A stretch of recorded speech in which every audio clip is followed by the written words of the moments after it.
السلام عليكم ورحمة الله وبركاته، يا رب تكون بألف صحة وخير وسعادة دايما، وإن شاء الله ربنا يوفقك وتحقق كل اللي بتتمناه في حياتك. شوف النهاردة الكورس هيكون ليه طابع مختلف تماما، مش بس عشان خاطر دي آخر حلقة. أنا لو قلت لك على إحساسي الداخلي إن أنا متحمس بشكل عامل إزاي أنت مش هتصدقني. يمكن أنا أون فاير جدا، ونفسي الإحساس اللي عندي ده يوصل لكل واحد بيتفرج على الفيديو ده دلوقتي. متحمس ليه؟ متحمس بس مش عشان خاطر ده آخر فيديو، لأ، أنا متحمس عشان خاطر حاجة تانية مهمة جدًا. يمكن لمّا قعدت أفكّر مع نفسي وأقول محمود، أنت قُلت للناس واتكلمت معاهم في كورس It's all about mindset عن حاجات كتير، ويمكن اللي أنت سمعته ال3 دروس اللي فاتوا ما لوش أي علاقة بتاتًا باللي أنت هتسمعه النهارده. أنت النهارده هتحس اللي هو إيه، طب يا محمود ما كنت قُلت لي الخلاصة بتاعة النهارده دي من أول حلقة. ولكن الحقيقة كان لازم تعرف اللي فات عشان خاطر تبقى فاهم كويس جدًا. بس السبب الرئيسي إن أنا قعدت أفكّر مع نفسي، طيب الناس دي كل الكلام اللي إحنا بنقوله في الكورس ده نظري، بغض النظر عن حلقة النهارده طبعًا. بس الناس دي دايمًا ممكن تسأل نفسها سؤال، طب وبعدين؟ يعني حضرتك أنا هاعمل إيه بقى في الآخر؟ يعني أنا النهارده لمّا أصلّح كل الكلام ده على أرض الواقع، عايز بقى كام نصيحة كده في أي business أعرف أفتحه، أعرف أنجح من خلاله. وعايز أقول لك إن ده هيبقى جزء بسيط جدًا من المفاجأة اللي هاعلنها لك آخر الفيديو ده. المفاجأة دي أنت مش هتدفع فيها فلوس تمامًا، عشان خاطر أنا عارف إن في ناس بتعمل سلسلة كورس وبعد كده في الآخر يقول لك إيه، تعالَ بقى أقول لك على الكورس الفلاني اللي هيخلّيك تعمل مليون جنيه عشان خاطر تقدر تكسب وتعمل كده. الكلام ده مش عندنا الحمد لله رب العالمين. قناة اليوتيوب دي أنا عهدت نفسي اليوم اللي أنا هاعملها فيه إن واحدة من ضمن أهم الأسباب اللي عملتها عشان خاطرها كان موقف حصل لي لمّا رُحت أتعلم برمجة مع حد صديقي، وكنت باقول له: "هتاخد مني كام؟" قال لي: "محمود أنا عامل الكلام دوّة زكاة علم." فخدت منه الفكرة. فإن شاء الله بإذن الله ربنا يجعل المعلومات اللي أنتم بتاخدوها والحاجات اللي الواحد فاهمها في المجال اللي بيتكلم فيه تكون صدقة جارية على روحي بإذن الله بعد عمر طويل. فببساطة جدًا أنا متحمس عشان خاطر أنا هاقول لك على مفاجأة هتفيدك بمنتهى القوة. عشان كده لازم تقعد معايا من أول دقيقة في الفيديو ده لحد آخر دقيقة، عشان خاطر نقفل مع بعض It's all about mindset، وأقول لك بقى خُد بقى كل الكلام اللي أنت خدته مني في الكورس ده، يالّا بقى نطبّقه على أرض الواقع في صورة business تقدر تنجّحه وتقدر توقّفه على رجله بأقل الإمكانيات. وده أنا هاعرّفه لك إن شاء الله بإذن الله في الحلقة أو في نهاية الحلقة دي. فخلّينا في الأول نبدأ إن إحنا نتكلّم عن نهاية الكورس ده والحلقة دي. والحلقة دي افصل عن الدنيا تمامًا، خلّي بالك الحلقة دي maybe تكون طويلة شوية، بس حقيقي أنا حاولت أجمع لك كل حاجة في نهاية الكورس ده عشان خاطر أدّي لك كل المعلومات اللي أنت ممكن تكون محتاجها. وزي ما اتفقنا إني في أول درس في بداية الكورس إني ممكن نزوّد حلقات تاني. أنا النهارده اديتك 4 حلقات أو دي الحلقة الرابعة يعني، على حسب الmaterials اللي تحت إيدي دلوقتي، ودي المعلومات اللي أنا أعرفها. لو جدِّد حاجة هتلاقيني منزّل فيديو جديد يا جماعة على playlist It's all about mindset عادي جدًا، تمام؟ فلكن خلّينا دلوقتي ننهي الموضوع ونشوف إحنا هنعمل إيه في It's all about mindset. يمكن أنا اتعودت في أي كورس باحضره لازم تيجي لحظة كده بعد نهاية الكورس وأبُص ورايا وأشوف حاجات مهمة جدًا لازم أبُص عليها، وأهمهم هو أنا اتغيّرت إزاي؟ وأسأل نفسي سؤال مهم جدًا، هو أنا كمان اتعلّمت إيه؟ دي حاجات مهمة جدًا لازم تركّز فيها وإحنا في آخر حلقة في الكورس بتاع النهارده. بس أنا كمان عاوزك تاخد بالك من حاجة مهمة جدًا، صدّقني اللحظة اللي أنت فيها دلوقتي دي مش لحظة نهاية، دي لحظة بداية جديدة. لإن حضرتك اللي هتسمعه في الحلقة دي مش مجرد شوية نصايح، دي خلاصة حياة كاملة وتجربة كاملة أنا عِشتها بنفسي. وعايز أقول لك إن الكورس ده لو خدت منه خطوة واحدة بس على أرض الواقع وطبّقتها بشكل يومي، أضمن لك بإذن ربنا وبإذن وعده اللي وعده لنا، إن شاء الله بإذن الله حياتك هتختلف 180 درجة. وأن ليس للإنسان إلا ما سعى. وعاوز أقول لك قبل ما ندخل على آخر حلقة في الكورس بتاعنا النهارده، محتاج أحكي لك قصة كده بسيطة نقرّب بيها المسافات. في عالم التنمية الذاتية في شخص مشهور جدًا اسمه فيكتور فرانكل. الراجل ده قضّى وقت كبير جدًا من عمره كان مسجون.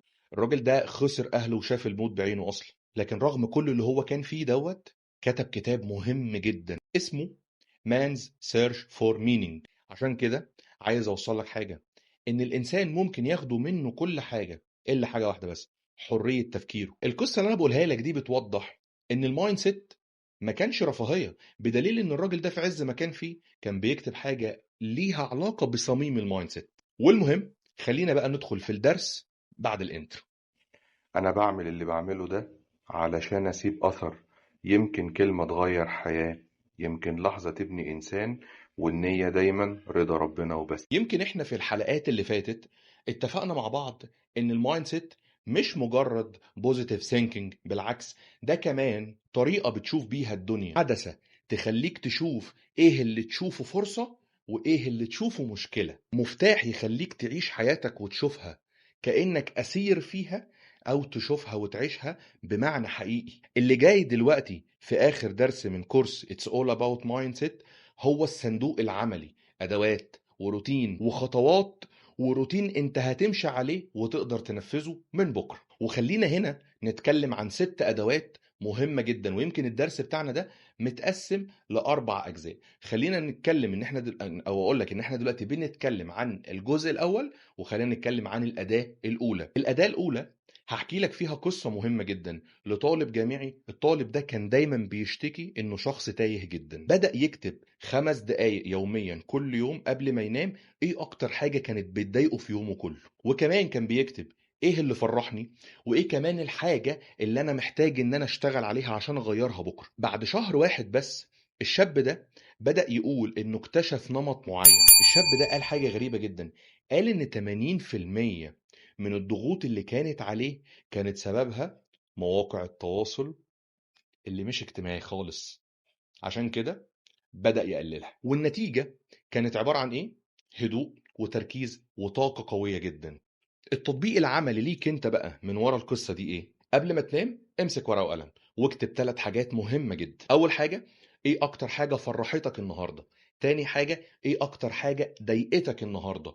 تالت حاجة، ايه الخطوة اللي هتاخدها بكرة عشان تبقى احسن؟ الأداة رقم 2 بعنوان الصلاة. ربنا سبحانه وتعالى احنا كمسلمين انعم علينا ب5 صلوات يوميا، 5 وقفات مش بس عبادة، لا وكمان تقدر تعتبرها ريستارت كده لعقلك عشان خاطر تريحه من كل اللي بيحصل معاه طول اليوم. عايزك تبقى فاهم معلومة مهمة جدا عن الصلاة. الصلاة مش مجرد حركات احنا بنعملها بشكل يومي، لا، الصلاة فيها معنى أكبر من كده بكتير. أفضل مسج ممكن تاخدها من الصلاة حرفيا إنك تقول لنفسك أنا أعبد إله هو أكبر من كل المشاكل والضغوط اللي في حياتي. أي بني آدم فينا لو عنده حد كبير جدا جدا جدا كمستوى وكشخصية وبيحميه، صدقني الشخص ده هيبقى عايش ولا كأنه في دماغه أي حاجة. ولله المثل الأعلى. أنا أعبد إله، وعايزك تقول الجملة دي لنفسك وتتيقنها وتحس بيها. أنا أعبد إله هو أكبر من كل المشاكل اللي في حياتي والضغوط. التطبيق العملي ليك من الأداة دي، ودي حاجة مهمة جدا جدا جدا، عاوزك كل صلاة تبقى داخل بنية واحدة بس. يعني مثلا خلينا اديك مثال، انا دلوقتي هخش اصلي مثلا الظهر، انا داخل اصلي الظهر طبعا عشان فريضة، وكمان عشان خاطر في نية مهمة جوايا. يا رب انا عايز اشيل الخوف اللي جوايا، انا عايز اشيل القلق اللي جوايا. ركز بس على النية دي لوحدها طول الصلاة. النية اللي جت في بالك ركز عليها هي لوحدها طول الصلاة، وصدقني هتشوف فرق غير طبيعي. ساعتها انت هتحس بايه؟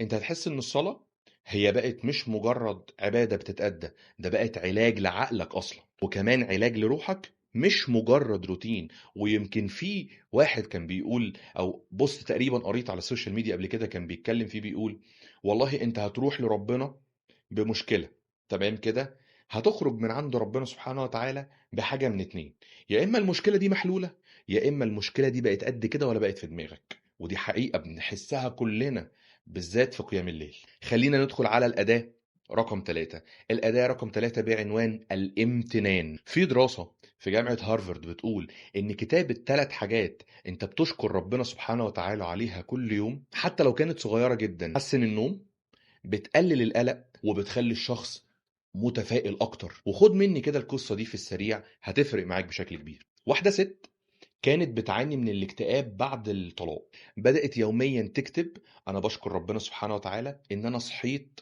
كويسة، بشكر ربنا على فنجان القهوة، بشكر ربنا إن أنا عندي أصلا صديقة لما بكون متضايقة بتسمعني. الغريب بقى اللي أنت ممكن تشوف اللي هو إزاي ده بيحصل، إن بعد 8 أسابيع الست دي بتقول إن الأعراض اللي كانت عندها والاكتئاب ده بدأ يختفي تدريجيًا، ودي قوة الامتنان وإنك تبُص على النعم اللي ربنا سبحانه وتعالى واجدها في حياتك، لأن الشيطان دايمًا هيخلّيك تبُص على اللي ناقصك، والإيمان والقرب من ربنا هيخلّيك تشوف النعم اللي ربنا سبحانه وتعالى مدّيها لك. عشان كده التطبيق العملي ليك عايزك تكتب 3 حاجات مهمة جدًا كل يوم قبل ما تنام. الحاجات دي عبارة عن نِعَم، على فكرة مش لازم تكون نِعَم كبيرة أوي من وجهة نظرك، مع إن لو جيت تقيس كل نعمة صغيرة من وجهة نظرك، صدّقني هي كبيرة جدًا، جدًا، جدًا وناس كتير بتتمناها. شربت مَيّة من غير ما تتألم، صدّقني والله تكفي. وخلّينا نختم الجزء الأول من الفيديو ده. اللي عملناه لحد دلوقتي هو مجرد بداية صغيرة جدًا، لكن في الجزء اللي جاي إحنا هنتعمق أكتر بكتير. إزاي الأدوات اللي أنا باكلمك عنها دي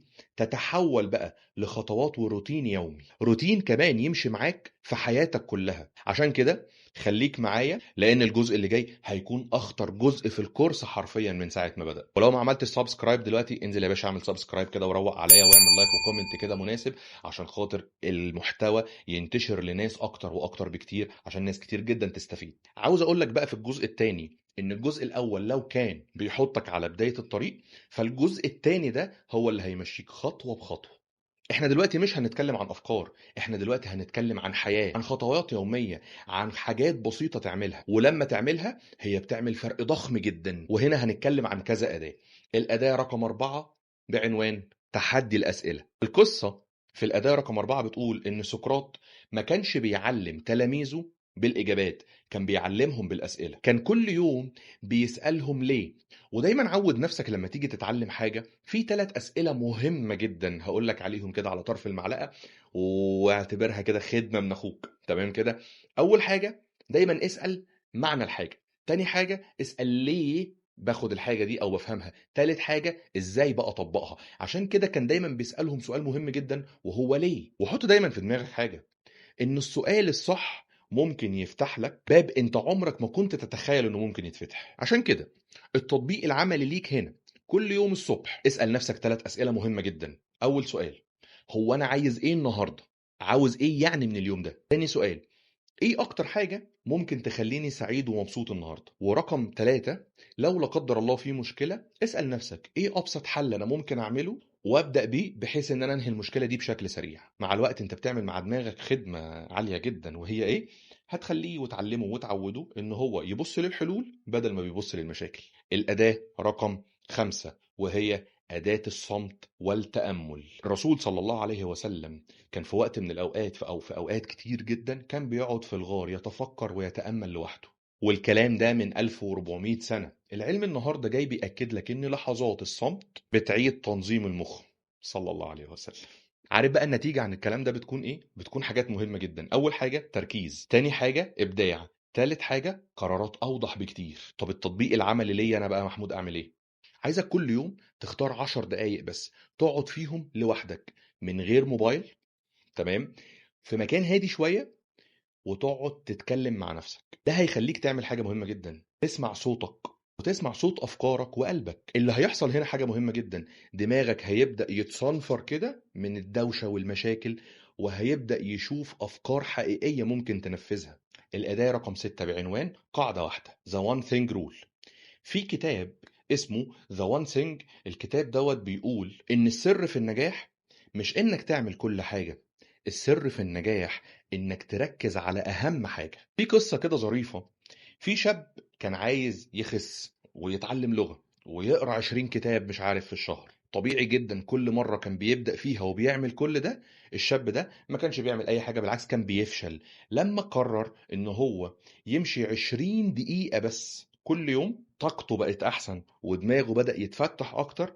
بدأ يعمل إيه؟ بدأ ببساطة جدا يتعلم لغة جديدة، وكمان بدأ إن هو يقرا الكتب اللي كان نفسه يقراها. عشان كده التطبيق العملي ليك هنا، اسأل نفسك سؤال مهم جدا الصبح برضو، هو ايه اهم حاجة انا ممكن اعملها في يومي تخلي يومي اصلا متغير وحياتي ممكن تتغير وتقربني للي انا نفسي فيه. عايزك تعمل حاجة واحدة بس تقربك للي انت بتتمناه، حتى لو باقي يومك كله ضاع ما يشغلكش. الأداة رقم 7 بعنوان الصحبة.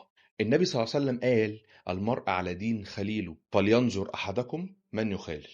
وفي علم النفس وجود مجموعة دعم ده بيخلي فرصتك في النجاح تتضرب في 3 أضعاف. ويمكن أكتر حاجة تشهد على الكلام اللي أنا بقوله، الناس اللي كانت بتدخن وبطلت تدخين، أكتر حاجة كانت فارقة معاهم مجموعات السبورت اللي كانوا في وسطها. التطبيق العملي ليك هنا، عاوزك تدور على شخص واحد بس، الشخص ده تشاركه أهدافك، وكل أسبوع تقعدوا تراجعوا مع بعض ايه اللي اتعمل وايه اللي كان محتاج يتعمل او كان ناقص. عشان كده عاوزك بقى تفنط معايا كده كل اللي فات دوت، ونتكلم كده عن الادوات اللي احنا اتكلمنا فيها لحد دلوقتي، وهم 7 ادوات.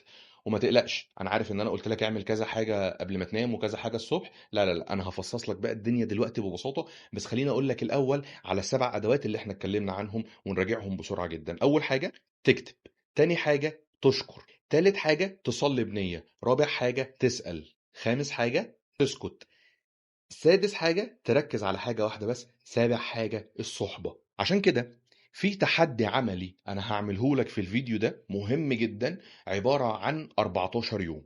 أنا عايزك تبدأ من بكرة تختار 3 أدوات بس من كل الأدوات اللي احنا اتكلمنا فيهم، 3 أدوات بس. طب والباقي يا محمود فكك منه دلوقتي خالص خالص خالص، ولا كأننا أصلا ذكرناه. اختار بس 3 أدوات من اللي أنا كلمتك عنهم دول. بعد ما تختار ال3 أدوات دول التزم بيهم لمدة 14 يوم. عايزك بس إيه تركز عليهم وتطبقهم. وصدقني أوعدك بعد أسبوعين هتدخل لي على الفيديو ده وتقول لي في الكومنتات محمود أنا بشكرك جدا، أنا بعد أسبوعين بالظبط بقيت شخص تاني تماما بعد ما ظبطت او بدات اطبق 3 ادوات من الادوات دي بس. وفي ختام الجزء الثاني خليني اقول لك على معلومه مهمه جدا محتاج تعرفها. الجزء الثاني احنا اتكلمنا فيه عن ادوات، بس صدقني انت محتاج حاجات اكتر من الادوات. انت محتاج خطه تمشي بيها يوميا، روتين يبقى جزء من حياتك.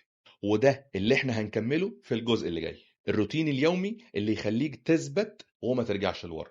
الجزء الثالث من الفيديو ده، لو ما عملتش سبسكرايب انزل اعمل سبسكرايب دلوقتي حالا. خلينا كده ايه نفوق مع بعض، واعمل لايك عشان ده زي ما قلت لك بيساعد في انتشار الفيديو. وخلينا نكمل الجزء الثالث هنتكلم فيه عن ايه.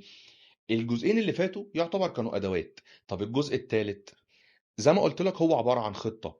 لو انت مشيت بأدوات من غير استخدام، عايز اقول لك ان انت بالظبط عامل زي ما يكون شايل في جيبك مفتاح، ولكن المفتاح ده انت ما استخدمتهوش، فبالتالي الباب عمره ما هيتفتح. عشان كده في الجزء ده احنا هنبني مع بعض روتين يومي كامل، من اول ما تصحى لحد ما تنام هنبني مع بعض روتين يخليك ثابت، ويخلي التغيير مش شوية كلام، لكن ده هيبقى اسلوب حياة. الروتين الصباحي، عاوز اقول لك ان الصبح هو مفتاح اليوم كله. لو حضرتك بدأت صح اليوم كله هيمشي صح. وخد مني القصة دي كده في السريع. في واحد من انجح رجال الاعمال اللي موجودين في العالم اسمه هال إلرود. الراجل ده كان مديون، كان متشائم جدا، والراجل ده كمان يعني كان خلاص على وشك ان هو ينتحر اصلا. الراجل ده قرر ان هو يعمل روتين صباحي عبارة عن 6 خطوات، كتبها في كتاب. الكتاب ده اسمه ذا ميركل مورنينج. التطبيق العملي ليك ايه ال6 خطوات دول؟ اول حاجة لمدة دقيقتين كل يوم تنفس عميق، والكلام ده مش مجرد ترديد، لا دي حقيقة وحاجات علمية. صدقني انت بس لو طبقتها من غير فلسفة كتير الموضوع هيختلف معاك. تنفس، خد نفس قوي جدا، زفير، خد نفس وخرج، هتلاقي في اختلاف كبير جدا لمدة دقيقتين مش أكتر من كده. رقم 2 صلاة ودعاء. أقوى حاجة في الدنيا مش هتاخد منك 5 دقايق الصبح إنك أصلا تبدأ اليوم بمصدر قوتك وإلهامك، تبدأ اليوم بربنا سبحانه وتعالى وانت راضي. وناس كتير جدا بتبقى قايمة من النوم مش طايقة نفسها بسبب إن الشيطان، في حديث الرسول صلى الله عليه وسلم قال فيه إن الشيطان بيعقد 3 عقد على دماغ ابن آدم قبل ما ينام. طبعا ال3 عقد دول الناس اللي بتبقى قايمة من النوم وفوتت صلاة الفجر بسبب العقد دي، وبسبب ان هم ما كانش عندهم ان يصلوا. انت عايز ايه من واحد هو عامل كبيرة اصلا؟ كبيرة ايه الكبيرة دي يا محمود؟ انه فوت صلاة الفجر حضرتك. ما هو انت لما بتقوم تصلي الصبح ماشي وتفوت الفجر في وقته وتقوم تصليه قضا، انت كده على فكرة متعمد ان انت شخص ما صليتش حاضر، فبالتالي انت هتبقى قايم من النوم اصلا مخنوق. فواحد بادئ بكبيرة، كبيرة اكبر من الزنا والقتل، انت حضرتك عاوز تعمل ايه بقى في باقي يومك يعني؟ عارف ان الكلام ده كبير قوي بس دي الحقيقة اصلا، فما ينفعش تفوت صلاة الفجر. رقم 3 اقرا صفحتين كل يوم من اي كتاب لمدة 5 دقايق بس. رقم 4 هنا تقول لك إيه؟ اكتب حاجة، اكتب هدف، اكتب حاجة أنت ممتن بيها جدًا لربنا سبحانه وتعالى، وكمان ممكن تكتب فكرة جديدة جات في دماغك ومحتاج تطبّقها وعشان ما تنساهاش اكتبها. رقم 5 حركة خفيفة، شوية ضغط، شوية بطن، أي حركة مش لازم يكون نشاط قوي جدًا يعني. رقم 6 سؤال ذهني لنفسك كده، إيه أهم حاجة أنا محتاج أخلّصها النهارده؟ جرّب اعمل ال6 حاجات دول كل يوم كده قبل ما تقوم من النوم، والحاجات دي بالمناسبة مش هتاخد أكتر من نُص ساعة، بالعكس ده ممكن يبقوا أقل من نُص ساعة كل يوم الصبح، وصدّقني هتشوف نتايج مختلفة تمامًا. نيجي بقى للروتين خلال اليوم بتاعك عامل إزاي؟ خلال اليوم الدنيا بتاخدنا جدًا، شغل، دراسة، سوشيال ميديا، وفي وسط كل ده أنت بتبقى محتاج تاخد وقفات كده مع نفسك عشان ما تغرقش. عشان كده هاقول لك على 3 وقفات عملية جدًا تعملها في وسط يومك. رقم 1 مليون في المِيّة الصلاة، ربنا سبحانه وتعالى مدّيك 5 مرات تصلّي كل يوم عشان خاطر تفصل عن العالم. كل صلاة هنا بالنسبة لك هتبقى عبارة عن أنت بتعمل restart لعقلك تاني. رقم 2 وسط الزحمة كده وقفة امتنان بسيطة جدًا لمدة دقيقتين. وسط الزحمة كده غمّض عينك كده وقول الحمد لله رب العالمين على حاجة، اشكر ربنا على حاجة واحدة بس. طب ورقم 3 وقف التنفس لمدة دقيقة واحدة بس، غمض عينك وخد نفس وخرجه واحدة واحدة لمدة دقيقة. واقول لك على قصة عملية عشان ما تتريقش عليا على الروتين اليومي ده مهمة جدا. في مجموعة من الناس اتطبق عليهم الثلاث حاجات دول في الروتين اليومي اللي احنا بنتكلم فيه، منهم اللي كان موظف ومنهم اللي كان بيدرس. الناس دي كانت دايما بتشتكي من التوتر والضغط طول اليوم. الناس دي لما بدأت تاخد الثلاث حاجات دول بدأوا يصلوا، بدأوا يحسوا بالامتنان، بدأوا ان هم يغمضوا عينيهم ويتنفسوا ويركزوا كده في التنفس. الموضوع اختلف معاهم تماما والتوتر بدأ يقل والقلق بدأ يقل جدا، وكمان الناس دي بقت اكتر انتاجية. خلينا بقى نروح من هنا على الروتين المسائي. احنا كده هنبقى محزمين اليوم بتاعنا، روتين صباحي، روتين يومي، وروتين مسائي. عايزك تبقى فاهم حاجة عن بالليل. الليل مش بس معمول للراحة، الليل ده بيبقى عبارة عن تجهيز لبداية جديدة. عشان كده في تطبيق عملي عايزك تعمله قبل النوم. رقم 1 عايزك تقفل كل الأجهزة الإلكترونية اللي أنت بتستخدمها، ويا ريت يا ريت يا ريت جدا تسيب موبايلك في مكان تاني غير اللي هتنام فيه. رقم 2 عايزك تكتب كل اللي حصل معاك في يومك، منقسم لحاجتين: ايه اللي احنا نجحنا فيه وايه اللي محتاج يتحسن. رقم 3 نعم صغيرة، امتنان زي ما اتفقنا قبل كده، كتر كده في الامتنان ها. ورابع حاجة طبعا نية بكرة أنا هبدأ بكذا إن شاء الله بإذن الله. عشان كده الكلام ده ياخدنا على خطة مهمة جدا لمدة 30 يوم. عشان كده أنا مش عايزك تاخد الروتين ده وتقول تمام، لأ، أنا عايزك تاخد الروتين ده وتختار 30 يوم في حياتك تطبق الروتين ده فيهم، وبالنسبة لك بعد كده هيبقى يوميا حاجة طبيعية جدا بتحصل. خدها كأنها تجربة علمية، اكتب كل يوم إيه اللي عملته، وفي آخر الأسبوع راجع نفسك. بعد 30 يوم حضرتك هتكتشف انك بنيت اساس جديد لشخصيتك الجديدة. الخلاصة بقى العملية للجزء الثالث: الصبح افتح اليوم بالروح وعقلك وجسمك. خلال اليوم وقفات صغيرة توقف النزيف. الليل قفل الصفحة وجهز نفسك ليوم جديد. دلوقتي كده حضرتك انت معاك خطة واضحة من اول ما تصحى لحد ما تنام. بس في حاجة اخيرة ناقصة محتاج تفهمها. ايه تاني؟ ازاي بقى اثبت على الكلام دوت لو جربت اطبقه؟ ازاي مرجعش للعادات القديمة اللي كنت عليها؟ بقى اللي هنجاوب عليه في الجزء الرابع والاخير من كورس It's All About Mindset، الجزء اللي ان شاء الله باذن الله هيكون مسك الختام، واللي هيكون اكبر جزء مشوق في الكورس كله. احنا كده في الجزء الرابع او بنبدأ الجزء الرابع، ووصلنا مع بعض لآخر محطة في الكورس. عاوز ألفت انتباهك لحاجة، إن الرحلة اللي احنا مشيناها مع بعض من أول يوم لحد دلوقتي ما كانتش سهلة تماما. يمكن انت ممكن تكون حسيت مني في النص إنك مش قادر، أو شايف إن التغيير الحاجات اللي محمود بيتكلم فيها دي صعبة جدا وأكبر منك. بس صدقني انت لو وصلت معايا لحد النقطة دي ولحد اللحظة اللي احنا بنتكلم فيها دي، فانت أقوى مما انت كنت متخيل وكنت فاكر أصلا.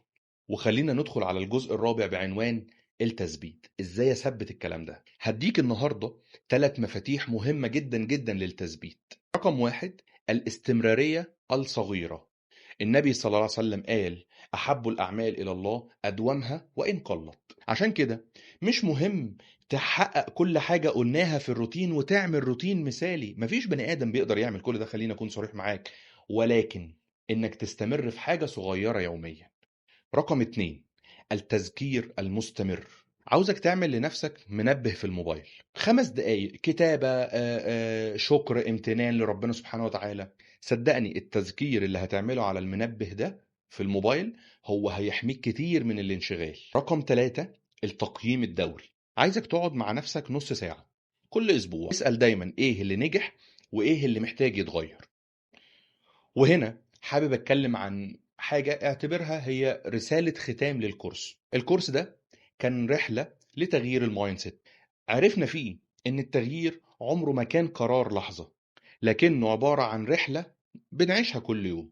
عرفنا ادوات وعادات وروتين ممكن نمشي عليه بشكل يومي، ويقدر يطلعنا لقدام لو خدنا منه خطوة واحدة بس. ولو خدت خطوة واحدة بس من اللي احنا اتكلمنا عنه، حياتك هتبدأ تتحرك في اتجاه جديد. لكن هنا بقى في سؤال، وجينا لميعاد المفاجأة. طالما جيت معايا لحد هنا، انت تستاهل المفاجأة اللي هقولك عليها. طيب، المايند سيت ده تغيير من جوه، ازاي بقى اقدر اغير نفسي من بره؟ يعني اعمل ايه في فكرتي؟ ابدأ ازاي ابني مستقبلي؟ وهنا بقى يجي دور جاهز. عايزك تبقى جاهز. الاس بي 7 ده عبارة عن إطار عمل بيخليك تمشي خطوة بخطوة، مش مجرد فكرة. ده إطار عمل هيخليك حرفيا تبني إمبراطورية. تخيل معايا إزاي تبقى عارف تحدد عميلك، إزاي تفهم مشكلته، إزاي تقدر تقدم له الحل المثالي، إزاي كمان تبني فاليو تخليه يختارك أنت عن غيرك، إزاي تدير التكاليف وتحقق أرباح. ده مش مجرد كلام، ده خارطة طريق لبزنس قوي جدا تقدر تعمله. وده بقى هدية من قناة مسجز وز أدري في الفيديو اللي جاي لكل الناس اللي تابعت كورس It's All About Mindset. وفي النهاية أنا محمود أدري، ودي كانت رحلتنا الأولى مع بعض، وأنا عارف إن الرحلة دي خلصت، ولكن أكيد في رحلات تانية أقوى بكتير هتكون لسه قدامنا إن شاء الله. عشان كده عايزك ما تنساش إن التغيير بيبدأ من جوه، لكن النجاح بيكمل لما فكرتك بتطلع للعالم كله. عشان كده عاوزك تستعد، لأن اللي جاي أقوى بكتير، وكل المواضيع اللي هتاخدها من قناة مسجز وز أدري هتكون قوية جدا جدا إن شاء الله بإذن الله، بحيث إن إحنا نبني جيل قوي جدا يقدر ينجح بمنتهى القوة ويكون بيتنفس معنا النجاح. وفي النهاية هطلب منك الطلب المعتاد، وهو انك لو لسه ما عملتش سبسكرايب في القناة، اشترك في القناة دلوقتي وفعل زر الجرس عشان يوصل لك اي جديد احنا بنقدمه في القناة. وكمان عايزك تتابع كل البلاي ليست اللي موجودة على القناة، هتستفيد منها كتير جدا، سواء كانت في المبيعات، سواء كانت في الماركتينج، سواء كانت في التحفيز، سواء كانت كمان في الكوميونيكيشن سكيلز واخطاء المبيعات وهكذا. وعاوزك تعمل لايك على الفيديو ده عشان يوصل لاكبر عدد ممكن من البشر، واكتب لي في تعليق ايه اكتر حاجة فرقت معاك في الكورس كله، وان شاء الله باذن الله مش هتاخر عليك خالص في المفاجأة بتاعت اس بي 7 المرة اللي جاية. واوعى تنسى شعارنا: خلي الرسالة توصل لك، خليها توصل للعالم. انا محمود أدري، اشوفك الفيديو اللي جاي. سلام.